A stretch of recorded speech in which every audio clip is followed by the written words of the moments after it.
ይኸውላችሁ የተቃጠለን ቢሆን የከተፍን ነው። የተቃጠለን ቢሆን እንከትፋለን። ያው የወንደላጤ ኑሮ መቼም ታውቁታላችሁ።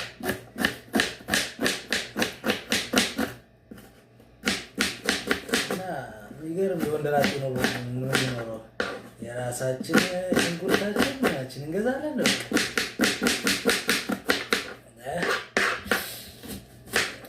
ቤተሰቦቼ እንዴት አላችሁልኝ? ደህና ናችሁልኝ? ዛሬ ፉል ነው የምሰራው። ፉል ስላችሁ እኛ ጋር በጣሳ ይሸጣል። ፉል በጣሳ ተደርጎ ይሸጣል። ባቄላ ምናምን። ከዛ እሱ ባቄላን ከፍተና ፉል እንሰራለን። ያሳያችሁ ባቄላውን ላምጣው።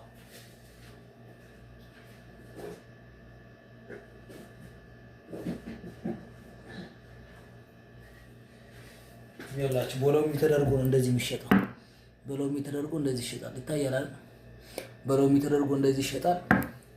ከዛ ከኛ የሚጠበቀው ሽንኩርታችን ከተን አጥራልተን ብቻ ለወንደላጤ የሚሆን ምግብ ነው። በቃ ቀለል አድርጋችሁ ነው የምትሰሩት። ምንም እንትን የምትሉት ነገር የለም። ብዙም እንትን የምትሉት ነገር የለም።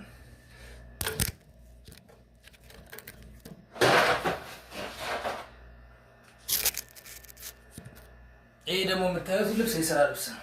የስራ ልብስ ነው። ያው የስራ ልብሳችንን እንለብሳለን። ከዛ በቃ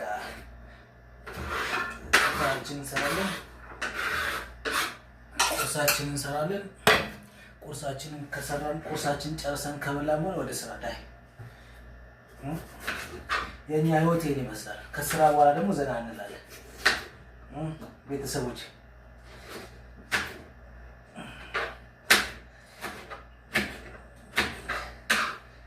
ደግሞ ይኸውላችሁ እንከን አይታይም። እሺ እንከን ማየት አይቻልም። እንከን ማየት አንፈጭ። እንከን ማየት አንፈጭ። እንከን አይቻልም። እንከን ስላችሁ ወንደላጤ የሚሰራው ምግብ ምንድነው? ወንደላጤ የሚሰራው ምግብ ምንድነው ምናምን ተብሎ አይታይም። የተሰራው ይሰራል። ከዛ በኋላ እናንተ ምን እስከሆነ ያቃጥለኝ ነው።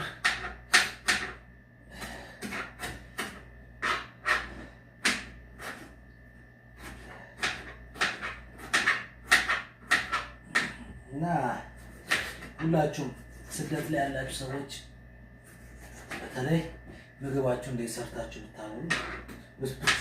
ብትበሉ ተመራጭነት አለ። እረፍት ቀን ፈታ ማለት ትችላላችሁ። እረፍት ቀን እኛ ጋር ብዙ እንትኖች አሉ፣ ካፌዎች አሉ።